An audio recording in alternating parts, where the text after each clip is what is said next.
सिंह जुदेव ने पार्टी के सभी पदों से इस्तीफा देने की पेशकश कर दी है और सभी दायित्वों से मुक्त होकर एक कार्यकर्ता की तरह काम करने की इच्छा जाहिर की है।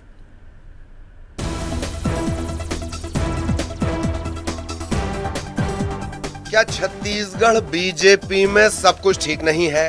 क्या बीजेपी टिकट की टेंशन से जूझ रही है? क्या दूसरी लिस्ट जारी होने से पहले टिकट पर तकरार शुरू हो गई है? ये सवाल इसलिए क्योंकि बीजेपी के दिग्गज नेताओं में शुमार पूर्व राज्यसभा सांसद और जशपुर राज परिवार के सदस्य रणविजय सिंह जूदेव ने पार्टी के सभी पदों को छोड़ने का ऐलान कर दिया है। बीजेपी के दबंग नेता रहे स्वर्गीय दिलीप सिंह जूदेव के भतीजे रणविजय सिंह ने न सिर्फ प्रदेश कार्य समिति और घोषणा समिति से इस्तीफे की पेशकश की है, बल्कि बीजेपी के व्हाट्सएप ग्रुप भी छोड़ दिए हैं। बिल्कुल मैं नाराज नहीं हूं मैं, और कुछ व्हाट्सएप ग्रुप थे वो मैंने छोड़े थे जो रिपीटेड और कॉमन व्हाट्सएप ग्रुप थे। पार्टी की जो समितियां हैं उससे मैंने बहुत पहले, चूँकि मैं समय नहीं दे पा रहा था, रायपुर यहाँ से बहुत दूर भी हो जाता है, तो मैंने निवेदन किया था संगठन मंत्री जी से कि भाई मेरे जगह इस जो दायित्व है उससे मुझे मुक्त कर दें, नहीं तो क्या होता है कि निष्क्रियता का आरोप लगता है। बस एक छोटी सी बात थी। अविभाजित मध्य प्रदेश के समय से जशपुर राज परिवार का राजनीति में बोलबाला रहा है। जूदेव राज परिवार देश में अपनी कट्टर संघ विचारधारा के लिए जाना जाता है। 1952 में हुए पहले चुनाव में राम राज्य परिषद से विजय भूषण सिंह जूदेव सांसद बने। उनके बेटे दिलीप सिंह जूदेव घर वापसी अभियान की वजह से पूरे देश में चर्चित हुए। संघ ने उनके अभियान को अपना प्रकल्प बनाया और धर्म जागरण सभा की शुरुआत की। दिलीप सिंह जूदेव 2 बार लोकसभा और 3 बार राज्यसभा सांसद रहे। अटल सरकार में उन्होंने केंद्रीय वन और पर्यावरण राज्य मंत्री का जिम्मा भी संभाला। दिलीप सिंह जूदेव 2003 विधानसभा चुनाव में जोगी सरकार को उखाड़ने के लिए मूंछ को दांव में लगाकर चर्चा में आए थे। दिलीप सिंह के भतीजे रणविजय सिंह जूदेव को बीजेपी ने 2014 में राज्यसभा भेजा। राज परिवार से रणविजय सिंह के साथ दिलीप सिंह जूदेव की बड़ी बहू प्रियंवदा सिंह जूदेव, दूसरे बेटे प्रबल प्रताप सिंह जूदेव और सबसे छोटी बहू संयोगिता सिंह जूदेव भी राजनीति में सक्रिय हैं। रणविजय सिंह भले ही किसी तरह की नाराजगी से इनकार कर रहे हों, लेकिन हकीकत ये भी है कि वो रायपुर पश्चिम विधानसभा सीट से चुनावी रण में उतरना चाहते हैं और इसके लिए उन्होंने दावेदारी भी ठोकी है। हालांकि अब तक उन्हें निराशा ही हाथ लगी है।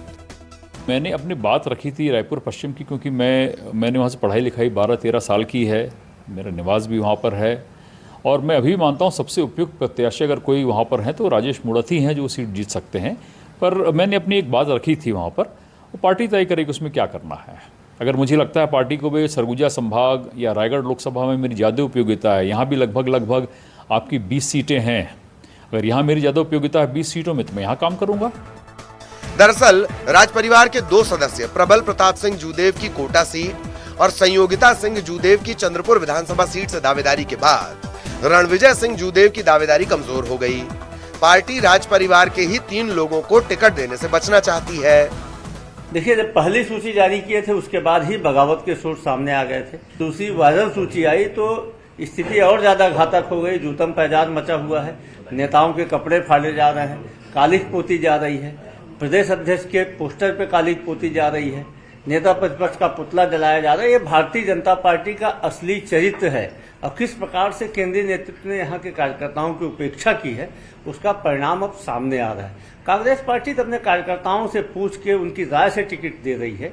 भारतीय जनता पार्टी में तो कार्यकर्ताओं को पूछा नहीं गया, उनकी राय नहीं ली गई और उसी का परिणाम है कि आज कार्यकर्ता विरोध में उतरे हुए हैं। देखिए, बहुत स्पष्ट है, शैलजा जी ने कहा 2-4 दिन में आ जाएगी, बैज जी कह रहे पिछले ये 20 दिनों की बात कर रहा हूँ, हमारी सूची आए तो लगभग मेरे ख्याल से 1.5 महीने हो गए और इन्होंने 1.5 महीने से लगातार कहना शुरू किया 4 दिन में आएगी, 5 दिन में आएगी, पर जैसे ही एक सूची फाइनल करते हैं तो पता चलता है राजीव भवन में लोग कुर्सी लेकर फोड़ने और तोड़ने के लिए तैयार है। कांग्रेसी कार्यकर्ता इससे भयभीत हैं और भयभीत होने के कारण ये 70-72 के विधायकों के साथ भी अपनी नई सूची घोषणा करने की हिम्मत नहीं कर रहे हैं।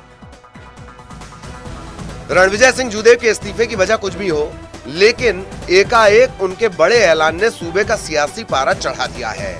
बीजेपी भले ही बचाव मोड में आकर कांग्रेस को घेरने की कोशिश कर रही हो, लेकिन इस वक्त का सच यही है कि चुनाव के ऐलान से ठीक पहले रणविजय सिंह के कदम ने बीजेपी को कटघरे में ला खड़ा किया है, जहां सवालों की बौछार ज्यादा है और जवाब में फिलहाल पार्टी के पास कुछ नहीं। Bureau report, news 18। खबर दुर्ग से, जहां स्वास्थ्य विभाग ने बड़ी कार्रवाई की है। स्वास्थ्य विभाग ने 7 हेल्थ